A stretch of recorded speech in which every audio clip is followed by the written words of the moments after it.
Bonsoir à tous, j'espère que vous allez bien, que votre équipe Tibériade va bien. Merci de m'accueillir chez vous. Le thème sur lequel vous avez travaillé, sur lequel vous avez médité, partagé aujourd'hui, vous le savez, c'est un thème d'actualité avec tous les catéchumènes que nous avons la joie d'accueillir dans nos paroisses en France. C'est aussi un thème d'actualité où vous avez un peu d'avance, on a un peu d'avance par rapport à ce que nos évêques nous ont demandé, là où ils nous ont invités, à savoir un concile provincial.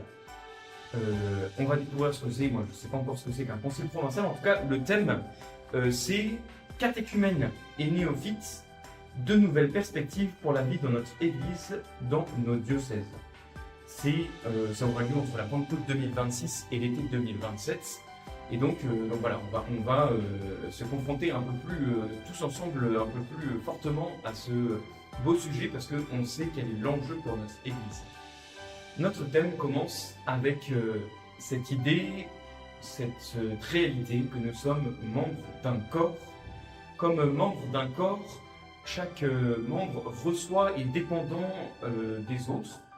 Et donc, je vous propose de commencer notre réflexion, non pas d'abord en se demandant ce que moi je souhaite apporter, transmettre, mais en se demandant d'abord ce que nous avons à recevoir de tous ces commençants, ces recommençants dans notre Église. Comme membres d'un corps, nous sommes dépendants les uns des autres, nous existons les uns par les autres, les uns pour les autres. Alors, qu'est-ce qui nous apporte ces recommençants dans l'Église ou ces commençants? Ils nous apportent d'abord, moi je trouve, une vraie fraîcheur, une sorte d'émerveillement qui nous réveille un petit peu dans notre foi. Un exemple, c'est celui de Rosa, une amie, qui m'a raconté que lorsqu'elle s'est convertie, la phrase qui l'a le plus marquée, c'est quand un prêtre lui a dit qu'elle pouvait prier pour la paix dans le monde. Alors nous, ça nous paraît quelque chose que l'on fait régulièrement, ça ne nous paraît pas extraordinaire. Et en fait, en entendant comment ça a résonné chez elle, eh bien pour moi, ça m'a fait réaliser la beauté, la grandeur de cadeau qu'est la prière. C'est un thème d'actualité dans nos paroisses. Il y a quelques années, j'étais séminariste en insertion dans une paroisse en Provence. C'est une paroisse qui a vécu pas mal de difficultés, ce qui fait qu'il y avait peu de paroissiens pratiquants. Mais étonnamment, sur les 3 ans où je suis resté, il y a eu un grand nombre de jeunes qui sont venus demander le baptême. Et alors, c'était eux qui étaient de loin les plus motivés, les plus partants pour tous les projets de la paroisse. Ce qui fait que la paroisse s'est constituée un peu autour d'eux. Ils étaient le cœur de la paroisse, ils le sont encore, même si j'y suis plus, même si maintenant ils sont baptisés. Et il y avait quelque chose du coup de très beau, de très encourageant, mais aussi je réalisais qu'il manquait un petit peu pour équilibrer, il y a un peu la fougue des débuts, et il manquait parfois le discernement, la sagesse de ceux qui sont baptisés depuis plus longtemps. Donc il y a un nécessaire enrichissement des vocations, et puis de la maturité des chrétiens dans une paroisse, et soyons attentifs du coup à nous enrichir les uns les autres. C'est aussi un sujet d'actualité, je le vois bien dans la paroisse du Chénet par exemple, moi qui accompagne le parcours Redécouverte, qui est un parcours qui s'adresse aux parents qui vont baptiser un enfant. Je réalise que parfois il en faut peu pour susciter un vrai désir de vie avec le Christ, même beaucoup de demandes de baptême de ces adultes. Il suffit simplement de montrer que c'est possible, et alors on réveille une soif chez certaines personnes qui vient réveiller tous ceux qui les accompagnent. Enfin, c'est une réalité, cet essor des catéchumènes, et je vous laisse écouter notre évêque s'adressant à tous les paroissiens, tous les habitants du diocèse de Versailles pendant ce grand événement, l'Ascension, dans le cadre du Jubilé. Et c'est par l'Esprit Saint, promis et envoyé par le Père et le Fils, que nous découvrons et ressentons aujourd'hui, comme hier, la proximité de Jésus ressuscité à nos côtés. Aussi, nous accueillons avec beaucoup de joie le témoignage de nos frères et sœurs catéchumènes, qui par cette force de l'Esprit ont perçu la présence de Jésus. Il les a mis en route et leur a fait découvrir combien le ciel n'est pas si loin, puisque le Christ se fait si proche de nous. Oui, ces nombreux catéchumènes qui ont été baptisés à Pâques, ceux qui cherchent, ceux que nous accompagnons, ont compris que le Christ fait si proche de nous et que le ciel n'est pas si loin. Dans 10 jours, à la Pentecôte, chers amis, j'aurai la joie de célébrer la confirmation de 450 adultes de notre diocèse.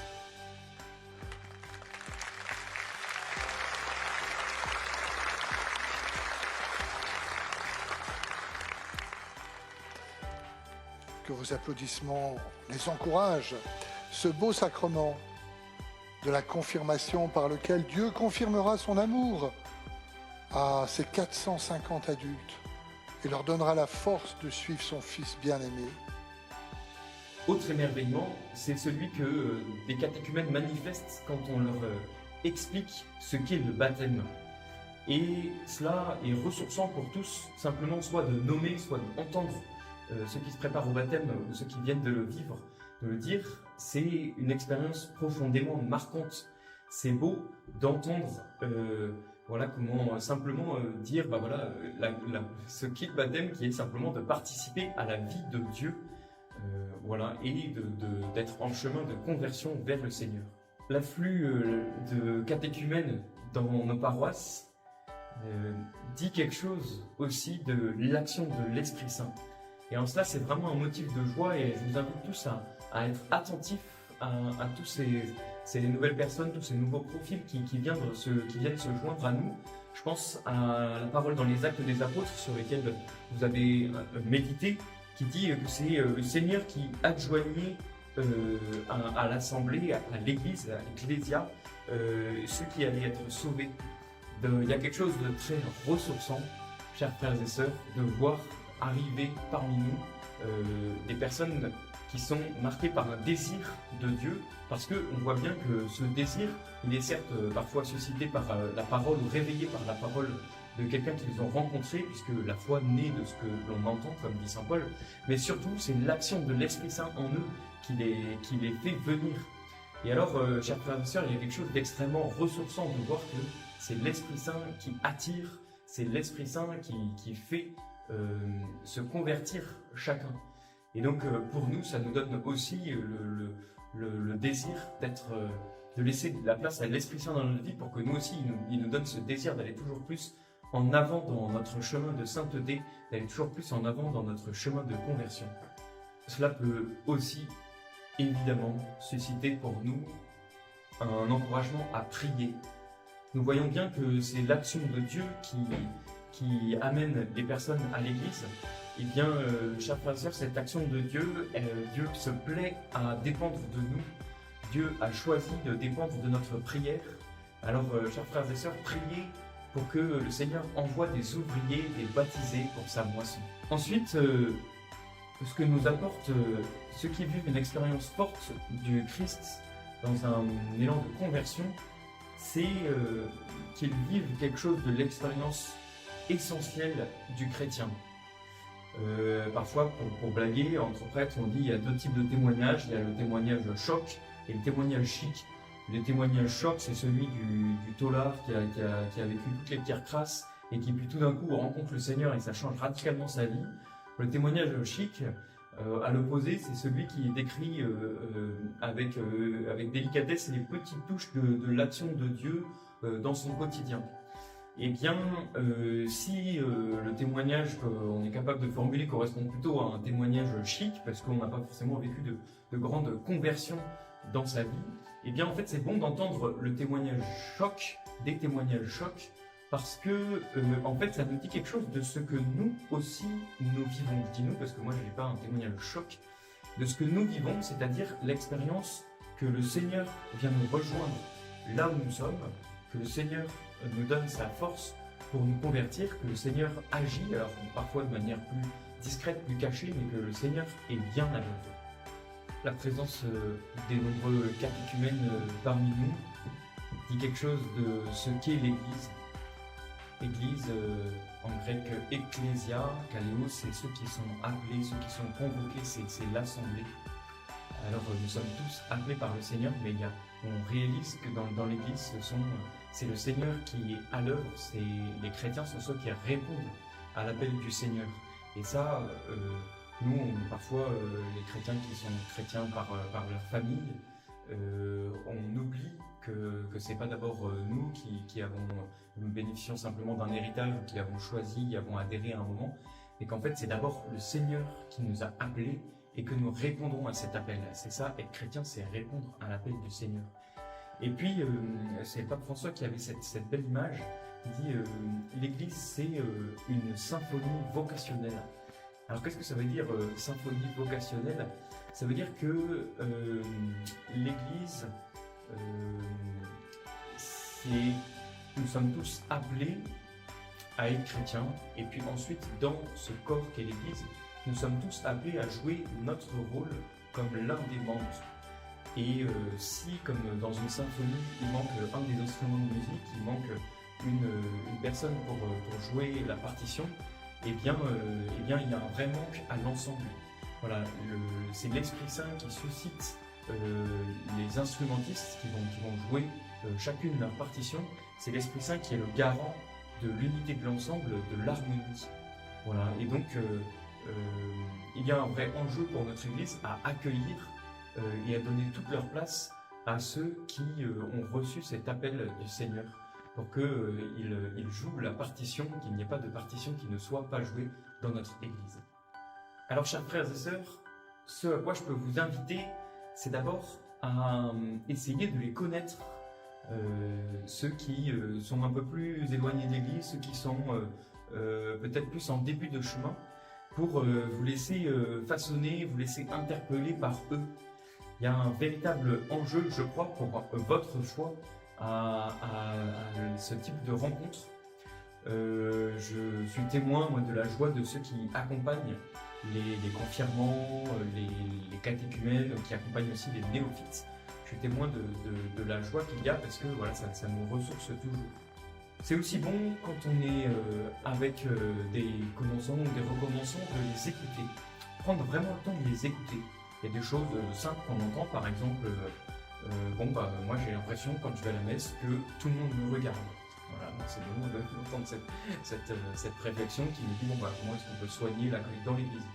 Aussi, certains qui disent moi j'expérimente une grande joie parce que je sens une vraie unité dans l'assemblée qui célèbre. Ou d'autres qui disent moi, la plus grande des souffrances, maintenant que je commence à côtoyer l'Église, c'est le parvis. Alors ça, c'est aussi important qu'on l'entende chacun. C'est pour moi une souffrance, ils entendent l'Église, c'est une souffrance, le parvis, parce que je sens une contradiction entre ce qui est vécu dans l'enceinte des murs du bâtiment, et puis quand on en sort, et les catéchumènes perçoivent, et en fait on est appelé à vivre notre vie chrétienne hors de l'Église. La messe c'est 1 heure par semaine, ou plus si on y va en semaine, mais voilà, c'est une dimension de notre vie. Mais notre vie chrétienne, elle se déploie dans notre quotidien. Et donc, pour nous, il y a un vrai enjeu à entendre cet appel de conversion pour qu'on sente que nous avons une véritable vie communautaire. Que ça se sente, alors en équipe Tiberia, dans notre vie, il faut, comme dit saint Paul, porter les fardeaux les uns des autres. Ça se voit quand les gens portent les fardeaux les uns des autres, qu'il y a une vraie solidarité. Mais il faut aussi faire cet effort d'aller à la rencontre les uns des autres, sur le parvis, pas seulement de ceux qu'on connaît, et d'essayer de percevoir ce que les autres portent pour qu'on ait une véritable vie communautaire, fraternelle, où on est unis dans les épreuves et dans les joies. Une petite phrase qui peut peut-être vous éclairer sur l'importance de la vie ensemble, de l'attention les uns aux autres, c'est une phrase d'un pasteur qui a été tué par les nazis, qui s'appelle Dietrich Bonhoeffer, qui dit « Celui qui aime la communauté détruit la communauté, et celui qui aime son frère construit la communauté. » Ça veut dire qu'en fait, dans une communauté chrétienne, ce qu'on vient rechercher, c'est une attention les uns aux autres. C'est pas la communauté en général qu'on aime, ça veut rien dire, de même qu'on n'aime pas sa famille, en fait on aime chacun des membres de sa famille. Et bien pour la communauté, si on veut vraiment vivre cet appel de Jésus dans l'évangile de Saint Jean, que tous soient un pour que le monde croie, et bien si on veut vivre cette unité qui sera au service de la mission, et bien cette unité elle se vit pas en aimant la communauté au sens large, elle se vit en aimant chacun des membres de la communauté, peut-être en particulier ceux qui humainement m'attirent moins, me saoulent le plus. C'est là qu'il y a un vrai enjeu d'unité. Ensuite, les questions que vous avez abordées, le sujet vous amène à dire qu'est-ce que moi, chrétien, je veux ou je suis appelé à transmettre. Alors ça pose la question de la tradition. La tradition, c'est d'abord transmettre un contenu que l'on a reçu. Voilà, on s'inscrit dans un héritage de 2000 ans, même plus, avec l'héritage du peuple juif. On accueille quelque chose que l'on a reçu. Pourquoi est-ce que nous croyons? Parce qu'on me l'a dit. Voilà, j'ai reçu un héritage, j'ai reçu ce que Saint Paul appelle le dépôt de la foi, et je l'intègre à mon existence, et il va se répandre aussi dans l'existence des autres par moi. Voilà, donc il y a d'abord à transmettre un contenu. Ce contenu, c'est le credo, c'est la foi, c'est le contenu de la foi. Mais pour moi, dans ce qu'il y a à transmettre, il y a beaucoup plus. C'est comme dans une famille, quel est l'héritage que nous avons reçu? Il est bien triste celui qui, quand on lui parle d'héritage familial, parle seulement des biens matériels. L'héritage familial, c'est beaucoup plus, c'est une éducation, c'est une manière de vivre, c'est comment on s'est construit les uns avec les autres. Et donc c'est tout ça que, comme chrétien, on a à transmettre à l'Église de demain. C'est un mode de vie. Les apôtres ne nous ont pas transmis seulement le contenu de la foi, ils nous ont montré l'exemple du don de leur vie, la plupart par le martyre. Ils nous ont donné l'exemple du don de leur vie en étant attentifs aux plus pauvres. Et voilà, donc il y a un mode de vie qui se transmet de génération en génération. Et nous avons à vivre avec un mode de vie que nous transmettons, qui est un mode de vie de chrétien authentique. Ce mode de vie, il n'est pas mondain. Voilà, au sens dans l'évangile de Saint Jean, nous ne sommes pas du monde. Nous n'avons pas à vivre dans l'Église des relations qui sont du même ordre, de la même manière que celles que l'on vit dans le monde. Ce sont des relations fraternelles qui sont enrichies de notre relation surnaturelle avec le Seigneur, et donc qui change tout. Voilà. Donc notre vie communautaire, ce que nous transmettons, c'est un style de vie qui est un style de vie qui n'a rien à voir normalement avec celui d'autres personnes dans le monde. Alors soyons attentifs à cela. Je dirais même plus, nous avons à être attentifs en écoutant ce que le Seigneur amène aux portes de l'Église, en écoutant leurs attentes, car je pense que l'Esprit Saint dit dans leurs attentes ce que notre Église doit être. Ils perçoivent bien ce que l'Église doit être, et nous devons travailler à instaurer ce climat d'une vraie vie fraternelle comme la plupart le désirent. En fait, cette question de qu'est-ce que je veux transmettre, elle est très bonne, parce qu'elle nous aide à réaliser que nous avons tous une conversion à vivre, qui est que je ne suis jamais un consommateur de l'Église, que l'Église c'est nous, je suis comme membre de l'Église, je suis acteur, et donc j'ai à aller au-devant des changements que je désire. Je ne dois pas seulement les rêver, en parler, tout ça, mais je dois prendre ma part pour que l'Église soit conforme à sa vocation d'être sainte. Voilà, chers frères et sœurs, je vous encourage chacun à discerner quelle est la partition que vous avez à jouer, à avoir une véritable vie de prière, pour que le Seigneur vous aide, vous donne sa grâce pour bien jouer cette partition, que vous preniez toute votre place dans l'Église, et que en prenant toute votre place, eh bien ça la permette du coup à ceux que vous côtoyez aussi de prendre chacun leur place dans notre Église. Voilà, je vous laisse avec ce verset de Saint Jean encore, que tous soient un pour que le monde croie. Je vous souhaite de vivre cette unité profonde dans votre équipe Tibériade et de trouver toute votre place aussi dans notre paroisse pour vivre cette unité. Amen.